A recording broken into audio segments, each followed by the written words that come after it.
Podium Podcast. Lo mejor está por escuchar.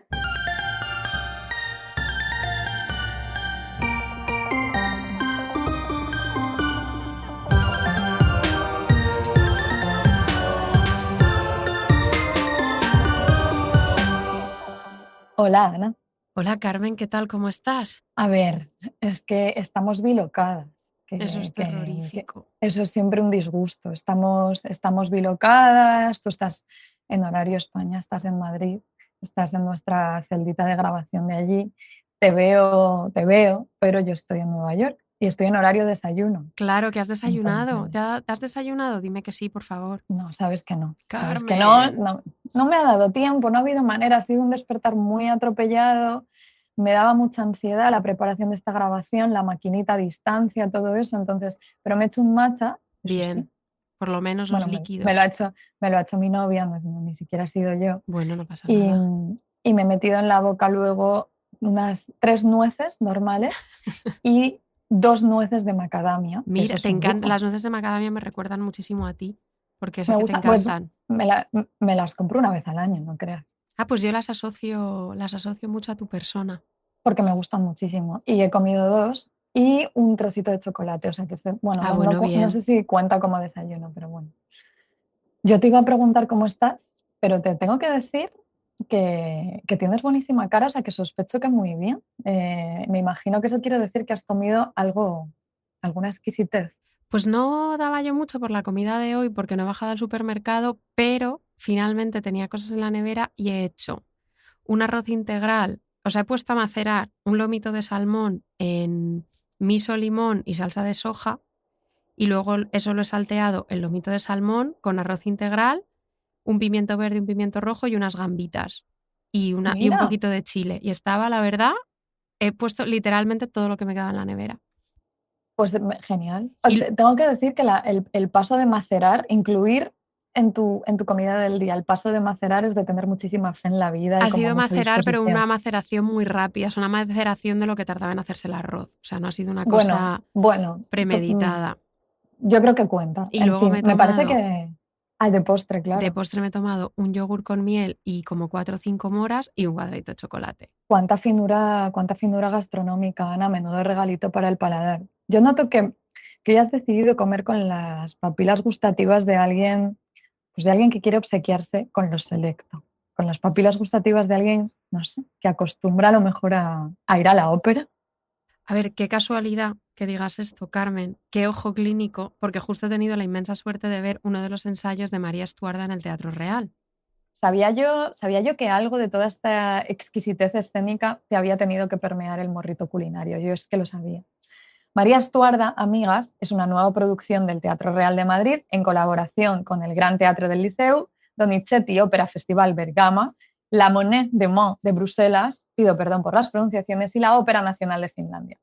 Se estrena dentro de muy poquitos días, el 14 de diciembre, hay representaciones hasta el 30 de diciembre y os animamos muchísimo a todas a acudir en masa, como el rebañito humilde del barroco que sois, a alguna de sus funciones. A ver, esta ópera hace una de las cosas que más nos entusiasman a nosotras, que es partir de acontecimientos históricos para elucubrar sobre ellos desde el espacio de la ficción. Ya sabéis que aquí somos, entre muchas otras cosas, devotas defensoras del rigor académico y de la propuesta de investigación que se esconde siempre detrás de cualquier instancia de fanfiction. A pesar de este carácter ficcionado, el impresionante montaje escénico del director de ópera escocés David McVicar resalta con muchísima finura los acontecimientos históricos y también, y esto es lo que a nosotras más nos ha seducido, el carácter de ambas reinas siguiendo al pie de la letra sus vestigios biográficos. Carmen, me encanta esta incursión en el mundo de la música tan grandilocuente porque sé que tenemos muchísimas oyentes que reclaman con insistencia que salgamos un poquito, aunque sea de los libros, y abramos las puertas a otros productos culturales. ¿Tú crees? Es que tú de verdad crees, porque yo no creo que haya tanta desaprensiva que nos reclame que nos salgamos de los libros, ¿eh? Creo que todas saben que si tú y yo, o sea, que tú y yo somos dos criaturas pues irremediablemente textuales y que pedirnos que nos alejemos de los libros sería una cosa tan grave como pedirle a Felipe II que se alejara de sus reliquias, que tú imagínate, o a Sor Margarita de la Cruz que no desayunara con su figurita policromada del niño Jesús en brazos, o a pedirles a las clarisas fundadoras en Manila que renunciaran a las cuentas milagrosas de la Santa Juana, o sea, una crueldad. Pero es verdad que algunos oyentes sí que nos han pedido que hablemos de asuntos musicales, siendo nosotras las personas menos dotadas musicalmente de España. No así David McVicar, el director de María Estuarda, que debe tener un oído finísimo, pero ¿qué más sabemos de él? Pues a ver, yo no me he resistido a indagar un poquito sobre él y resulta que es Knight Bachelor, es decir, caballero, que es una cosa que me impresiona mucho, que te nombren caballero, pero también en el 2007 The Independent lo sitúa entre las 100 personas homosexuales más influyentes de Gran Bretaña y claro, pues con estas credenciales solo podía montar una ópera de ensueño. Muchísimas credenciales bastante fiables.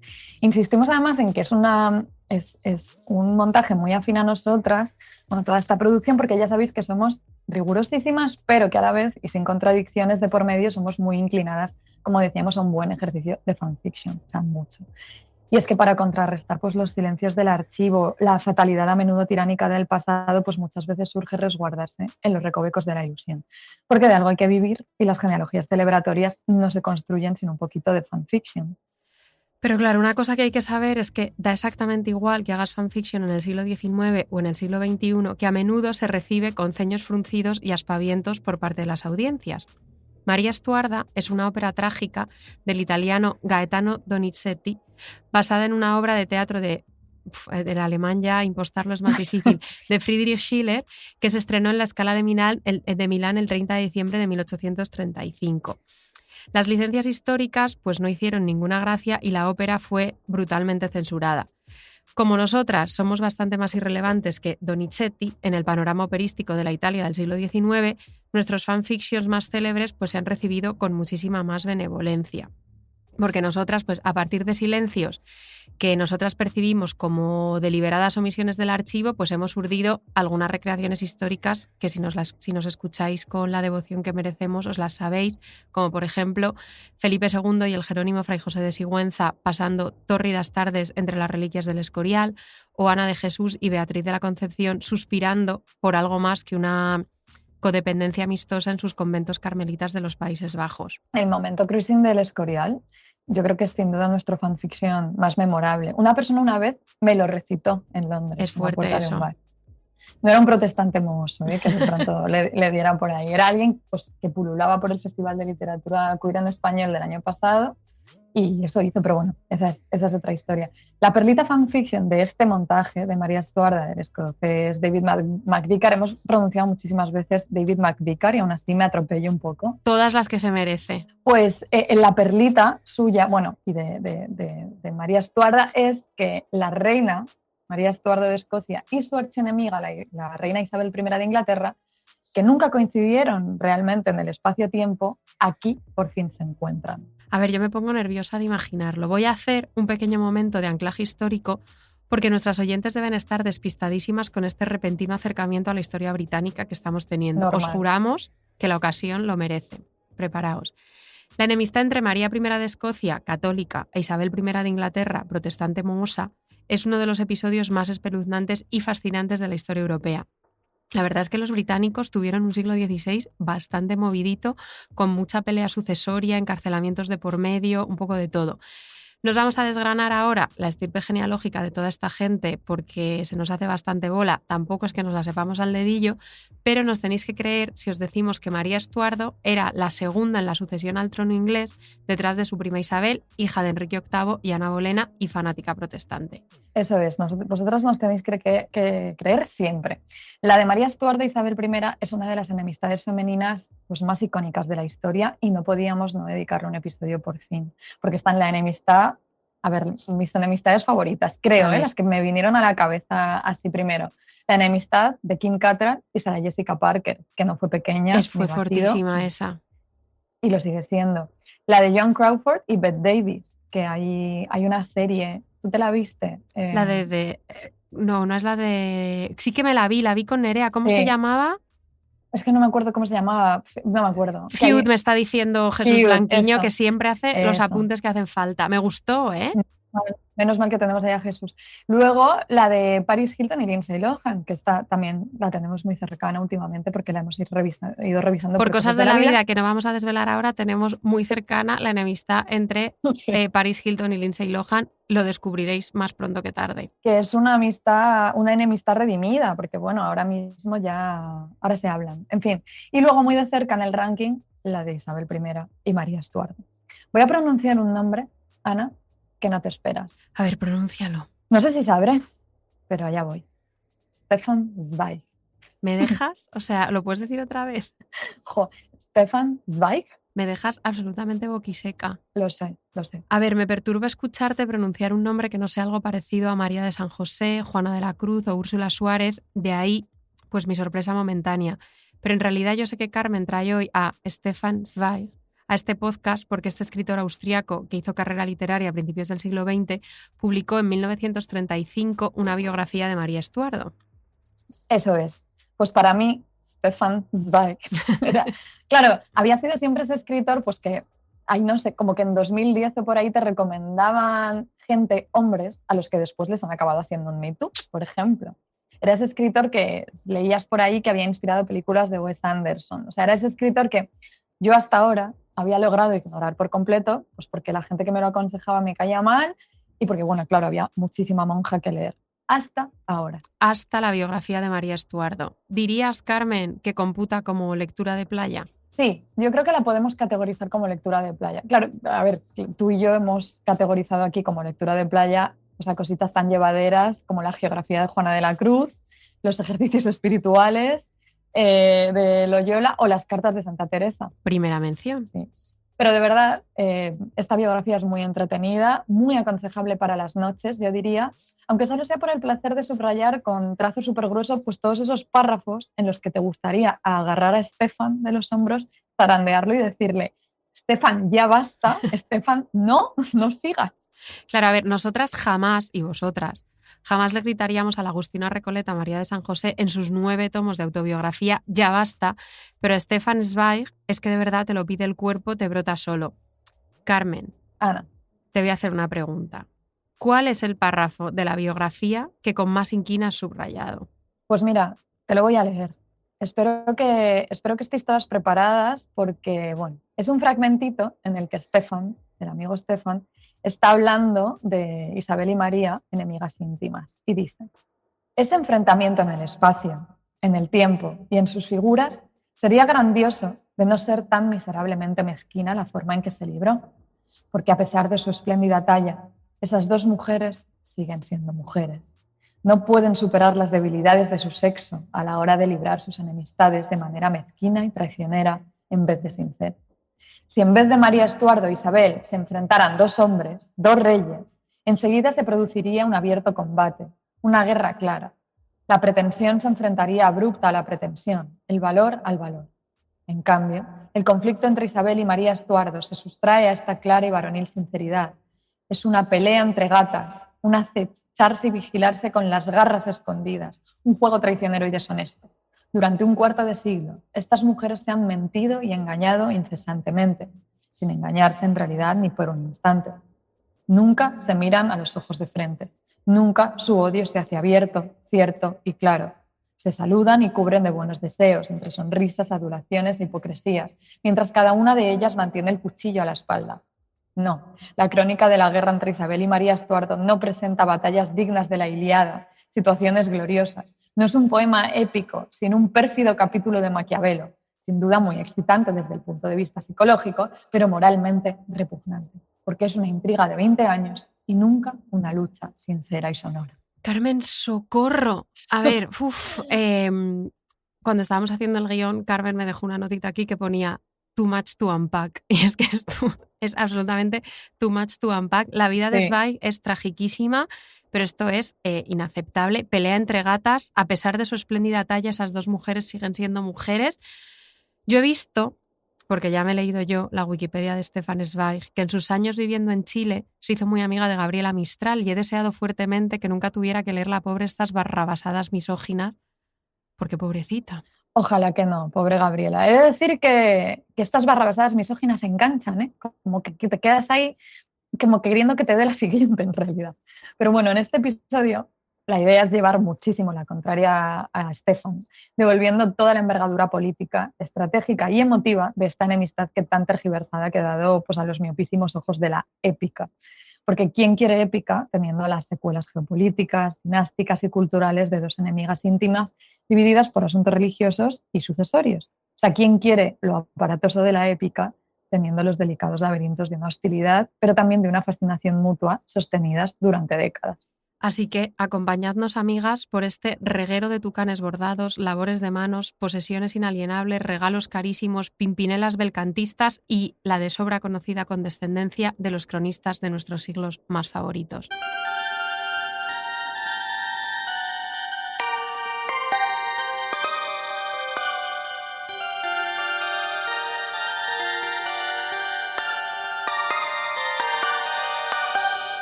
Las hijas de Felipe, un podcast de Ana Garriga y Carmen Urbita, producido por Podium Podcast.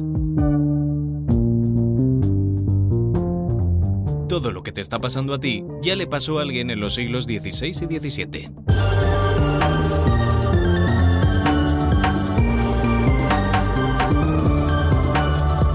Problemas por todas partes. María Estuardo.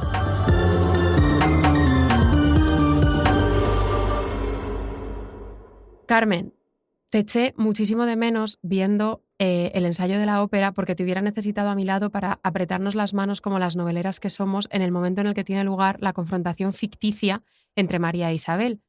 Una especie de Pimpinela muy sublimado de la monarquía británica pasada por el filtro de un compositor belcantista, es decir, un sueño. Tengo que decir que estoy muy impresionada por tu uso del adjetivo belcantista. Que sepáis todas que en cuanto paséis por el Teatro Real vais a impregnaros de un repertorio de adjetivos que no os imaginaríais. Vais a salir todas diciendo belcantista. A ver, una hace lo que sea por ampliar un poquito su lexicón. Yo, Carmen y yo, desde luego.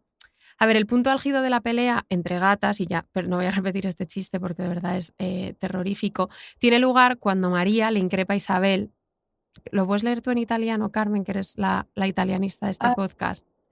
No te creas, a ver, esto no me lo esperaba. Figlia impura di Bolena, vil bastarda. No había que tener mucho italiano. Ya está, me apetecía a mí. Al parecer toda esta parte se censuró en su estreno en 1835, pero la soprano que interpretaba a María, que se llamaba María Malibran, que por favor buscadla en Google corriendo porque llevaba unos looks y unos tocados increíbles, pues María Malibran se negó a doblegarse a la censura y cantó el texto original. Qué valor el de María Malibran, muy bien por ella. Yo os adelanto que si efectivamente googleáis María Malibran, es posible que primero os aparezca una influencer adolescente de Tamaulipas, México, que destaca por su talento en la equitación y los rodeos. No confundirla, por favor, con la María Malibran que se negó a silenciar ese insulto de María Estuardo a Isabel I, aunque seguro que comparten el mismo arrojo, yo no lo dudo. Carmen, antes de entrar a hablar de derechos de sucesión y penosísimos encarcelamientos, vamos a retomar una tradición que teníamos un poco olvidada. ¿Te apetece a ti hacer un poco de éfrasis pictórico? Es un retrato firmado por el francés François Clouet, es de 1558-1560, es decir, antes de que empezara la gran tragedia vital de María Estuardo, pero la pobre parece que ya pues como que se lo veía venir un poco. Me apetece muchísimo este momento. No deberíamos dejar pasar más de 2 episodios, diría yo, sin hacer un poquito de éfrasis pictórica. Efectivamente, la María Estuardo de este cuadro parece mirar temerosilla, un párpado caído hacia un futuro poco prometedor, eso es así, porque la María de este cuadro tiene una carita, tiene como un óvalo sereno, o sea, completamente ajeno a los sobresaltos de unos pómulos pronunciados, porque claro, quien tiene el amparo de la sangre azul en sus venas no necesita recurrir al efectismo de una geometría facial sobrecogedora, eso es así. Tiene, eso sí, una boquita de piñón irresistible, yo diría, con un labio superior en formita de corazón que supera el encanto de cualquier lip combo, y tiene una barbilla bastante protagónica que se intuye así como blandita, maleable, capaz de llenarse de arruguitas en los momentos de llanto que María, pobrecita mía, tendrá muchos. El pelo rojizo está totalmente recogido en una redecilla perlada, pero se adivina perfectamente un rizo escocés muy pronunciado. Y resalto lo de escocés porque al parecer, Ana, hay todo un nicho de internet que me ha empezado a salir a mí, y nosotras como chicas de pelo liso, en realidad no tenemos nada que ver con esto, pero me ha salido este nicho en el que se debaten las particularidades, las similitudes, diferencias y las necesidades de mantenimiento del rizo escocés versus el rizo irlandés. Nada que ver. A ver, nos tenéis que recordar, queridísimas oyentes, que no se nos olvide nunca dejar más de 2 episodios sin su éfrasis pictórico porque es delicioso. María Estuardo nació el 8 de diciembre de 1542, día de la Inmaculada Concepción. ¿Casualidad? Yo la verdad, Carmen, no lo creo. Tota pulcra siempre. Claro, esto significa que en este cuadro no tendría más de 17 o 18 años. De todos modos, la representación más icónica de María Estuardo no es esta, donde María aparece enfundada en tonos rojizos, sino otro cuadro, también firmado por François Clouet, en el que va ataviada con el outfit de luto blanco típico de la corte francesa. Es solo un poquito posterior, de 1560, y dominaría la imagen de María para la posteridad. Al parecer, María Estuardo controló esta performance iconográfica pues, con la intención de evocar una vida que estuvo muy atravesada por la pérdida, pero en realidad sus inventarios escoceses, porque hay quien ha revisado esto, lógicamente, sus inventarios escoceses de la década de 1560 revelan trapitos superlujosos y coloridos. Tenía 60 vestidos de seda, satén, terciopelo, paño de oro y paño de plata, mantos de terciopelo púrpura y armiño, es decir, que María servía públicamente estética nancore, pero en la intimidad era toda una Portuguese girl. Qué tía. Es verdad que era bastante performer, Sartoria. Es que leí en algún lado que en su segunda boda la tía se casó, tuvo el cuajo de casarse con el vestido blanco de luto de la muerte del primer marido, pero luego en la fiesta se lo quitó. En fin. Que de hecho, pero que luego en la fiesta le pidió a los asistentes de la fiesta con los que ella tenía más confianza que le desabrocharan los botones uno a uno como para desvelar, o sea, absolutamente performer María Estuardo.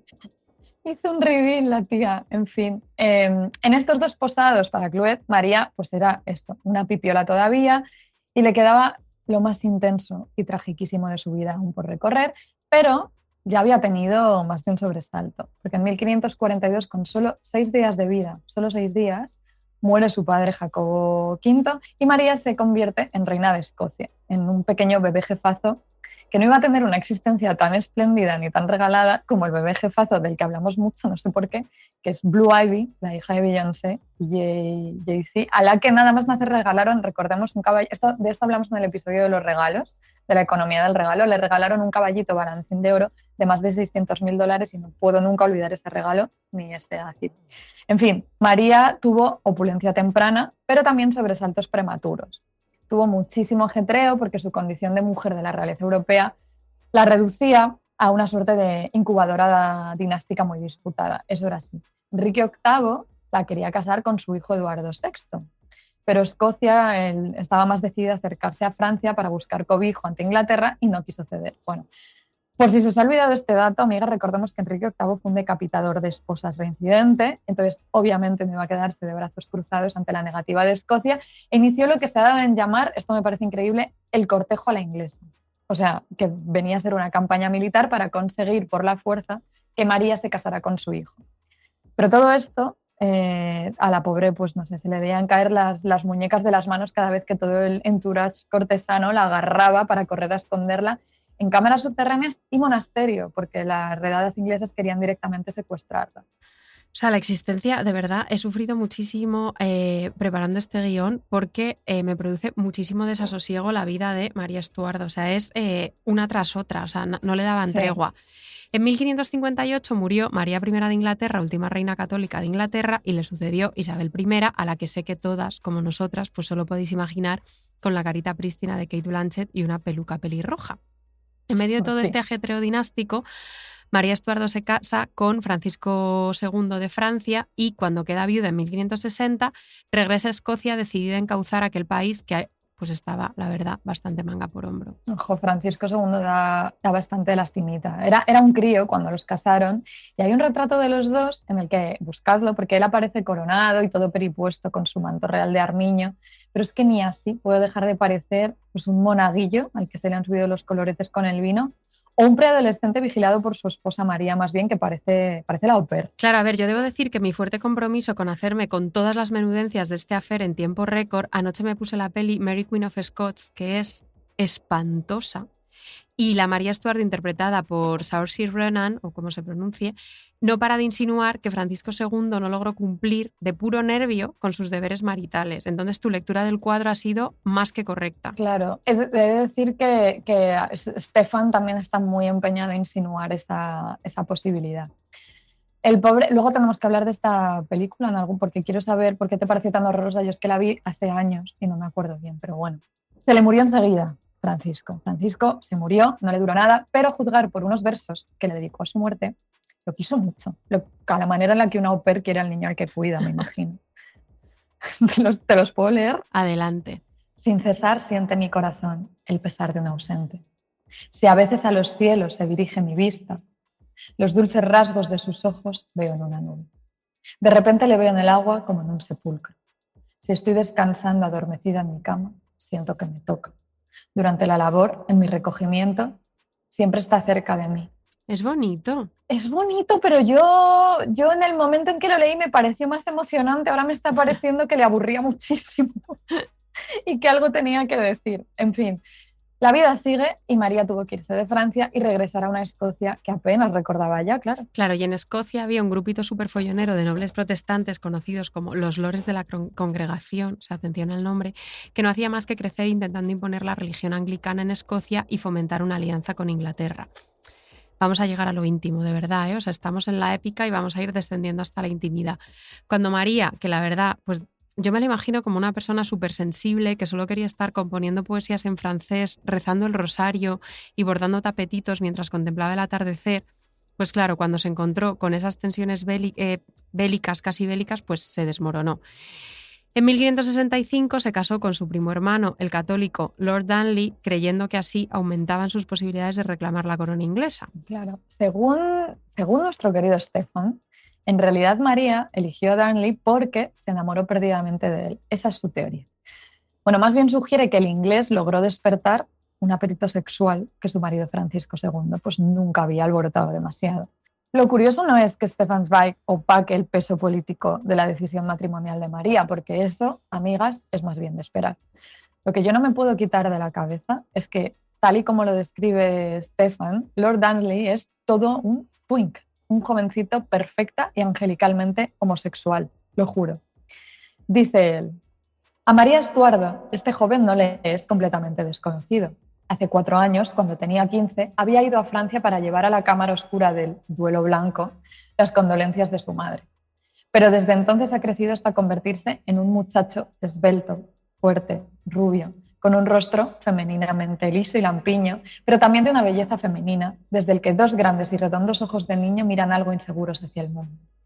No es posible un príncipe más bello, le describe Mauvissier.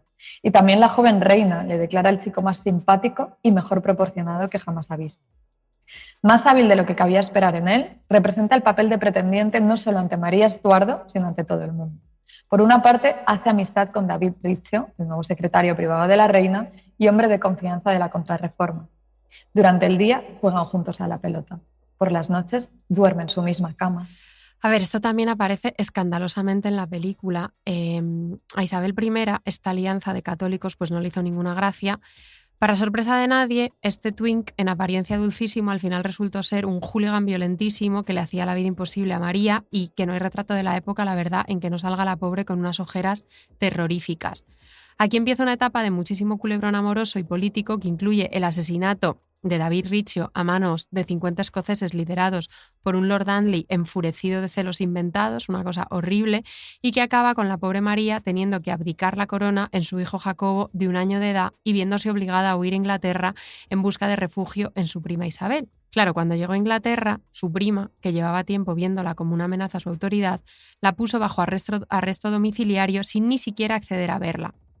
Tras 19 años encerrada, y muchos católicos descuartizados públicamente por defender su legitimidad al trono inglés, el 7 de febrero de 1587 María supo que sería ejecutada y el 8 de febrero moriría en un cadalso levantado en el salón del Castillo de la Reina. Jo, Ana, es horrible. Es horrible, 19 años de encierro, una decapitación, muchísima crueldad. Es que es tanta crueldad que casi casi te dan ganas de secundar las palabras del cronista historiador español Antonio Herrera y Tordesillas. Justo lo que piensa una. Escucha la crueldad y dice Antonio Herrera y Tordesillas. ¿Quién tuviera las palabras de Antonio Herrera y Tordesillas para secundarlo y para expresar su propia empatía con María? Porque en 1589 este cronista publicó su Historia de lo sucedido en Escocia e Inglaterra en 44 años que vivió María Estuarda, reina de Escocia, que era una biografía que daba a conocer al público español los sucesos trágicos de la vida de la reina, porque claro, todo esto había que transmitirlo. Esta biografía sirvió, además, claro, no era simplemente un relato desinteresado, porque servía para justificar y dar argumentos a la política internacional de Felipe II en medio de todo el enfrentamiento que tenía abierto con la Inglaterra isabelina. He dicho que casi dan ganas de secundar sus palabras, porque luego es imposible, en realidad, porque Herrera y Tordesillas, que si lo buscáis en Google veréis en sus retratos que tiene la cara más antipática y contrariada de su tiempo, de verdad. A ver, y sabéis que eso es muchísimo decir porque por aquí han pasado rostros sádicos como el de Covarrubias con su perilla imposible y miradas piromaníacas como las del infame Girolamo Priuli. Y la cara de Pellicer que me dices también. También.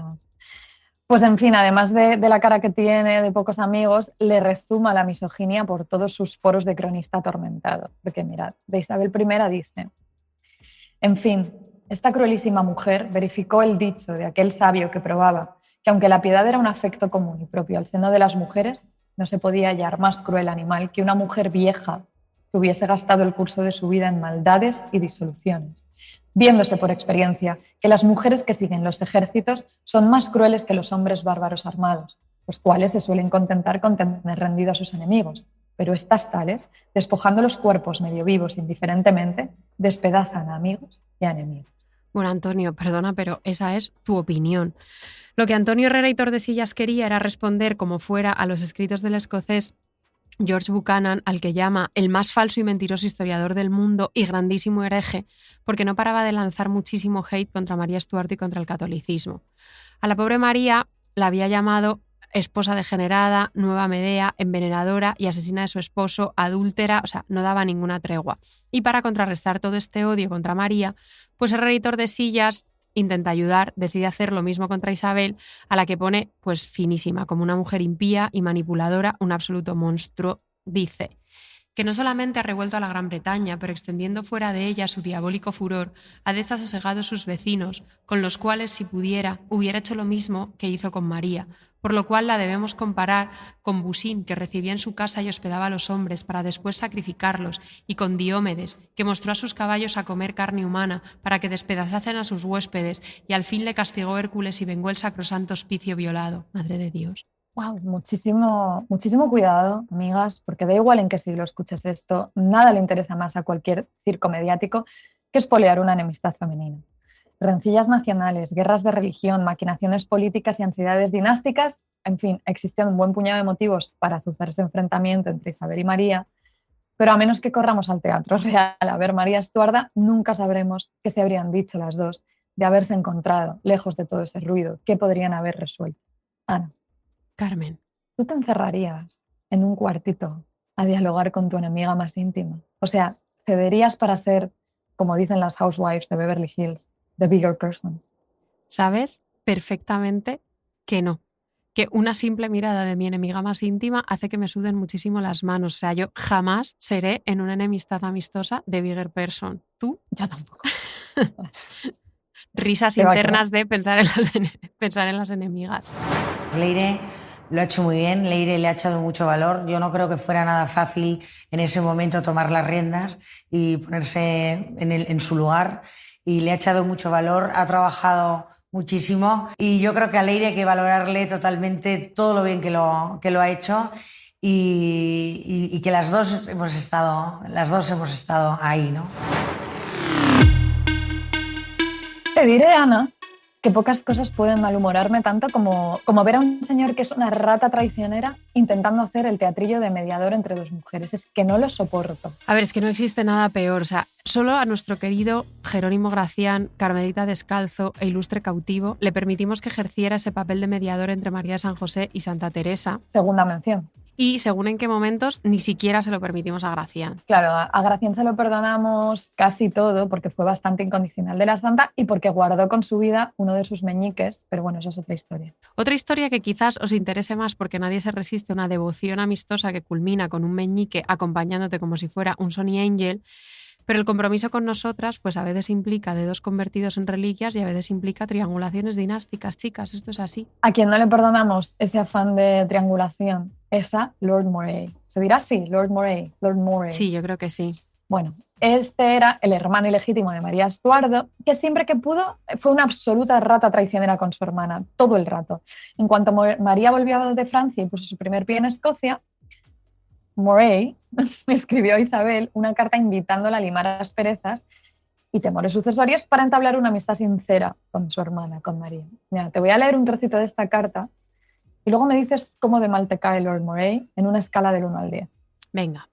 Las dos sois reinas jóvenes y espléndidas, y vuestro sexo no debería permitiros pretender aumentar vuestra fama mediante la guerra y el derramamiento de sangre. Cada una de vosotras sabe qué motivo ha tenido el sentimiento hostil entre vosotras, y afirmo ante Dios que desearía que mi señora la reina jamás hubiera planteado pretensiones o títulos al reino de vuestra majestad. Aún así, ambas tendríais que ser y seguir siendo amigas. Pero como, ¿y si no? ¿Y si no quiero? Pero como ella ha expresado una vez ese pensamiento, temo que entre vosotras reine siempre ese malentendido mientras no se elimine ese obstáculo. Vuestra majestad no puede ceder en ese punto y por su parte a ella le resulta duro, puesto que por su sangre Inglaterra le está tan próxima, ser tratada en ella como una extranjera. ¿No sería posible encontrar un camino intermedio? Es el peor tipo de persona, o sea, me salgan los oídos ante tanta condescendencia. A ver, María e Isabel, después de todo esto, iniciaron un intercambio epistolar lleno de marcadores afectivos. María pues asegura cosas como, y cito, que no tiene mayor deseo en la tierra que ver a su buena hermana. Isabel le escribe en la caligrafía solemne que reservaba solo para las ocasiones importantes, pero las dos se niegan cautelosas a encontrarse. Carmen. Ana. Tú sabes que hemos sufrido mucho con este episodio ante la ausencia de refugios conventuales. Sí, sí, sí. Hace tiempo, esto pues lo voy a confesar aquí, hace tiempo que yo me llevo topando con dos libros que, mira, he decidido que vamos a leer los títulos porque estoy segura que entre tanta batallita dinástica suponen unos segunditos de sosiego para nuestras oyentes. Los libros son dos y en nuestras búsquedas en Google Books, como si aquello fuera un sumidero, llevo cruzándome con ellos mucho tiempo y nunca los había utilizado. Uno se titula monjas benedictinas inglesas en el exilio en el siglo XVII, viviendo la espiritualidad. Esto es una traducción simultánea que acabo de hacer. Y el otro se titula Los conventos ingleses en el exilio, comunidades, cultura e identidad. Y yo tenía estos dos libros pues guardaditos en mi CPU y cuando nos animamos a hacer el episodio de María Estuardo e Isabel I, pues enseguida fantaseé con monjas benedictinas inglesas remangándose el hábito desde sus conventos en el exilio para poner en orden todo este despropósito. Es que habría sido fantástico. Es que aquí el fanfiction, pues claro, nos había venido muy bien porque os aseguramos que hemos buscado, pero amigas, no hemos encontrado. Así que hacemos un llamamiento, aunque el último llamamiento que hicimos en el episodio de Infierno, Destino Turístico, todavía no ha tenido resultados, pero no perdemos la fe y volvemos a hacer un llamamiento para esta vez que si alguna encuentra una monja poniendo el grito en el cielo ante el arresto domiciliario o la decapitación de María Estuardo, pues por favor que nos avise corriendo, que lo deje todo y nos avise. A ver, es de vital importancia. Nosotras sabemos datos que sí tenemos. Nosotras sabemos que entre 1598 y 1800, 3.271, ni una más ni una menos, mujeres católicas salieron despavoridas de Inglaterra para refugiarse en conventos católicos en el continente. Pero claro, el arco temporal esta vez nos ha fallado porque recordemos que María muere en 1587.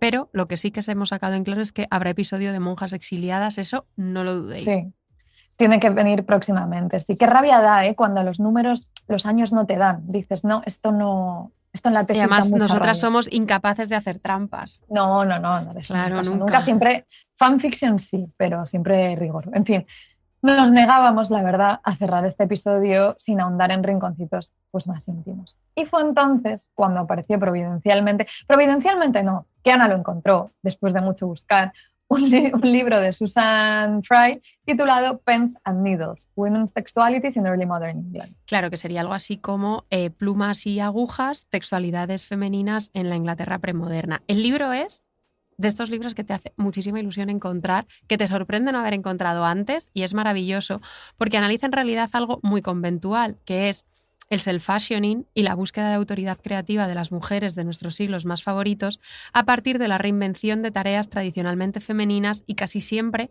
consideradas inocentes, como por ejemplo el bordado y las labores de manos. Las vidas de María Isabel es que, claro, estuvieron tan entrelazadas como lo estuvieron sus juegos textuales y visuales durante casi 2 décadas.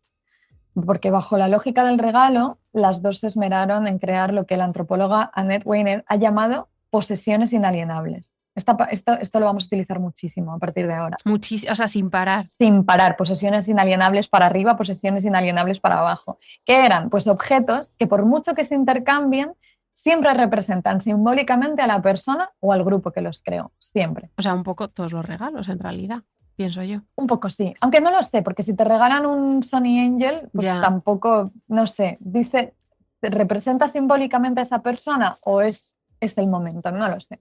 Pero bueno, todos estos objetos, que en el caso de María Isabel iban pues desde libros manuscritos con cubiertas personalizadas hasta tapetes bordados, pasando por juegos de cama y cojines, todo esto ejecutado en tejidos carísimos, pues fueron concebidos como estrategias de legitimación histórica que no dejaban de lado su ejecución cuidadosamente femenina. Esto nos entusiasma y nos encanta. Hemos aprendido que Elizabeth fue desde la preadolescencia un lince en la creación de estas posesiones inalienables y expresó su identidad dinástica en objetos que combinaban el bordado, el diseño gráfico, la caligrafía y la traducción virtuosa. O sea, nada de collares de macarrones ni de paisajes coloreados con ceras Manley. O sea, de hecho, en diciembre de 1544 y en diciembre de 1545, cuando tenía 11 y 12 años respectivamente, Elizabeth le entregó a su padre, Enrique VIII, y a su madrastra, Catherine Parr, unos manuscritos caligráficos traducidos por ella misma que incluían, entre otros delirios calvinistas, la institución de la religión cristiana del propio Calvino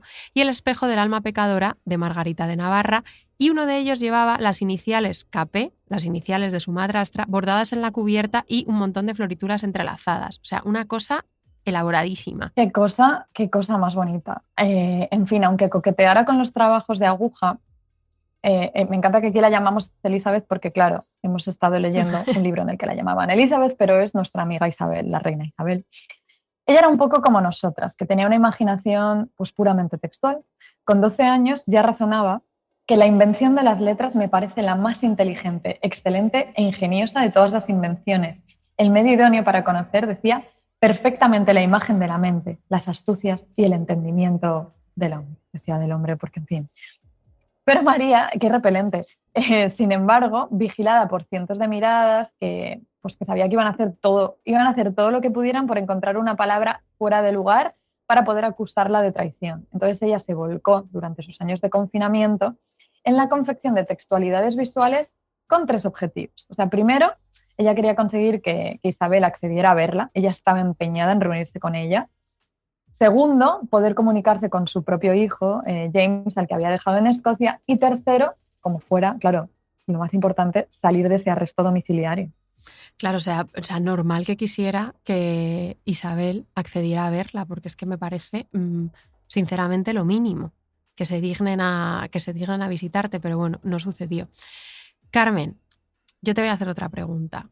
¿Cuál es el regalo más estratégico que has hecho jamás? Me he dado cuenta que hablamos muchísimo de regalos porque somos unas absolutas caprichosas. Sí que somos, es verdad.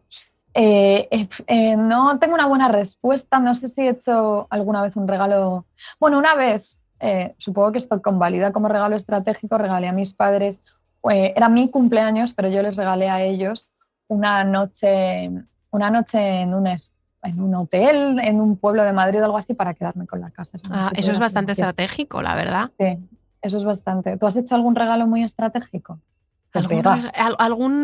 En mi vida pasada disoluta, quizá haya hecho como algún regalo de reconquista tras haber sido un poquito, pues no sé, como pues en algún desliz de la vida, pues luego habré hecho como algún, no sé, tendría que pararme a pensarlo, pero no me suena descabellado. O sea, como ese señor de los años 60 que le compra un collar de perlas a la esposa después de haberla liado. Exacto.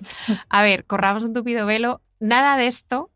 O sea, esto es nada al lado de la pobre María Estuardo, la verdad, porque ella no paró. O sea, los muchísimos intentos de María Estuardo por ablandar el corazoncito de la reina Isabel estuvieron atravesados siempre por regalos, cientos y cientos de regalos. Pensad que son 19 años de arresto domiciliario, que, spoiler, pues ninguno funcionó. John Leslie, que era obispo de Ross y defensor de María, describió un encuentro que él tuvo con Elizabeth para rogarle que por favor se dignara a reunirse con su prima María. Dice que le regaló muestras de la labor de aguja de María y un tintero con una cifra en la cerradura. En respuesta, Isabel se mostró agradecida, pero siempre dentro de la cautela. Al parecer, la reina Isabel alabó la labor de aguja de María, diciendo que principalmente porque gran parte de ella había sido hecha con sus propias manos, y prometió que el estandarte del tintero permanecería siempre a la vista en su estudio. La cifra del tintero eran me da mucha pena imaginarme a María Estuardo haciendo la cifra que eran las iniciales entrelazadas de las dos reinas, o sea, la de María y la de Isabel. E Isabel dijo que deseaba que todas las cosas estuvieran en el mismo estado en que estaban cuando se hizo esta cifra entre nosotras. Oh. Claro, cuando Isabel se ofreció a corresponderle con un anillo, el obispo, amigo de María Estuardo, respondió: no necesitamos el anillo, sino su ayuda y apoyo. A lo que Isabel, me la imagino yo, gélida como un témpano, respondió que se lo daría gustosamente si el honor y la conciencia se lo permitían, y pues parece ser que ni el honor ni la conciencia se lo permitieron. Qué tía, ¿eh? No cedía. Ella no cedía. Aún así, de todas formas, María no paró. Tiempo después de esto le regaló una falda de satén carmesí forrada de tafetán y trabajada con hilo de plata. Y esto es lo mejor. Le regalas a tu archienemiga, que te tiene encerrada durante décadas, le regalas una falda y 3 gorros de dormir. A mí es que lo de los gorros de dormir me hace muchísima gracia, me da mucha ternura. Me da mucha ternura y también me deja un poco boquiseca, pero bueno, a medida que iban pasando los años y que María iba ya tomando conciencia de que no iba a vivir nunca fuera de ese encierro, que no se iba a terminar y que muchísimo menos iba a tener acceso al trono inglés, pues en fin, sus labores de mano se fueron haciendo cada vez más complejas, un poquito atormentadas. Por ejemplo, se conserva una pieza rectangular en punto de carpa, como si yo supiera lo que es eso, sobre lienzo de lino, con hilos de plata, oro y seda de colores, que presenta como pues, una esfera armilar que flota sobre un paisaje marino que rodea un barco solitario, y esto representa a la propia María. Está bordeada por las armas de Francia, España, Inglaterra y Escocia. María, con muchísima inquina, incluyó un lema en español que de verdad nos da mucha lástima. Dice: las penas pasan y queda la esperanza. A mí, de verdad que he sufrido mucho sentimiento preparando este episodio. Hay una web increíble, que os la compartiremos, que hace una cronología de todos los pequeños bordados que hizo María durante su cautiverio. A ver, aunque no negamos que María estaba orquestando una batalla emblemática contra su prima, es difícil no ver en esos bordados repletos de tucanes, de dragones, de palmeras y de pavos reales, pues un espacio de ensoñación y de vocaciones tropicales que quizá le permitieran a María olvidar lo trágico de su destino por unas horitas y también, creo yo, dejarse aterrizar en coordenadas pues un poquito menos mohosas que la campiña británica. De verdad que los bordados es que los vais a ver, son espectaculares.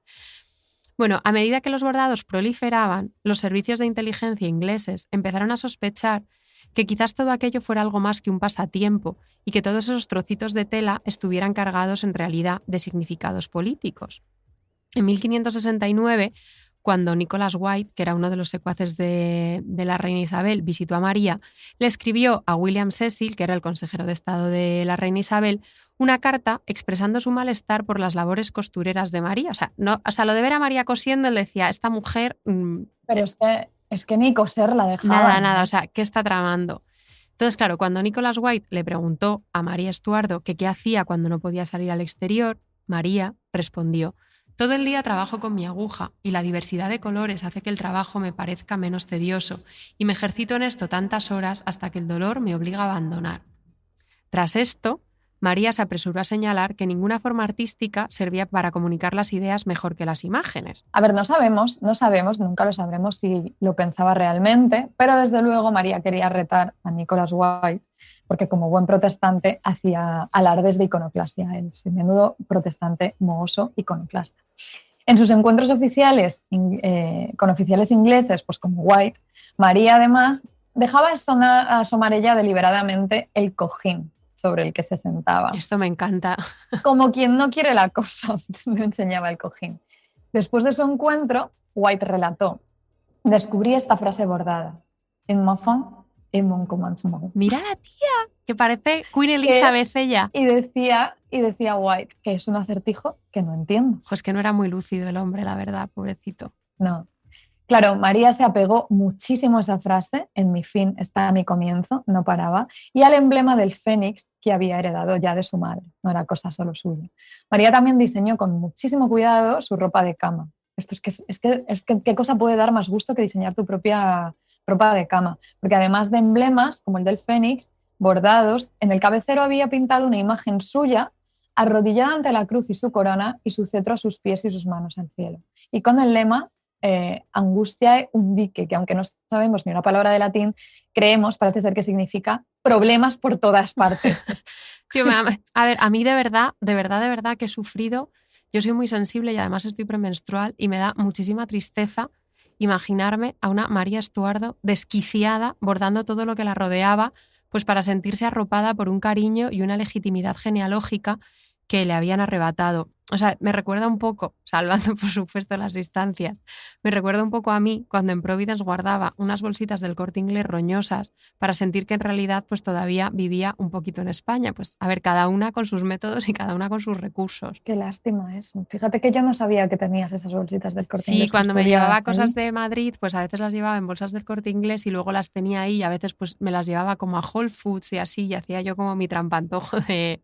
Qué pena. Mucha pena, Carmen. Tengo que decir que ayer por la noche se me cayó el imán de la nevera, que es una paella y pone Madrid, y me he puesto súper triste porque se ha roto. Es que da mucha lástima eso. En fin, amigas, aunque creas que lo sabes todo sobre la enemistad entre Isabel I y María Estuardo, te aseguramos que es imposible. Te hemos contado muchísimas cosas, pero quedan muchísimos recovecos.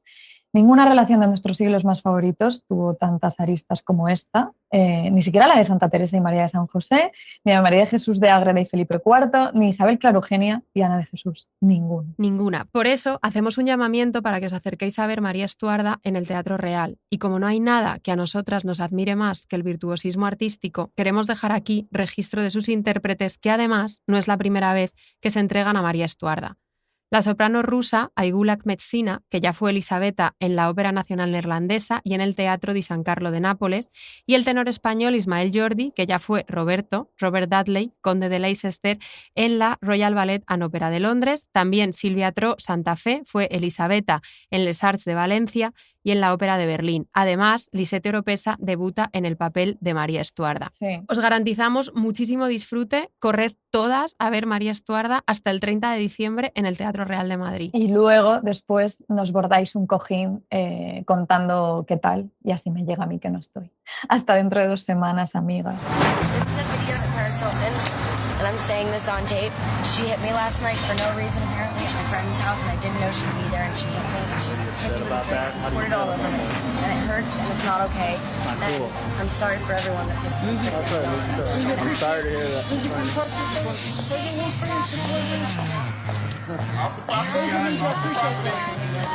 Thank you.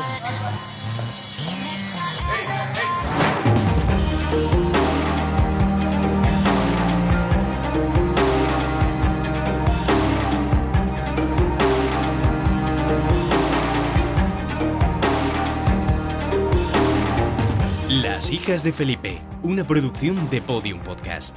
Escrito y narrado por Ana Garriga y Carmen Urbita. Diseño sonoro, Elizabeth Búa. Producción ejecutiva, Jesús Blanquiño. Sintonía, Caliza.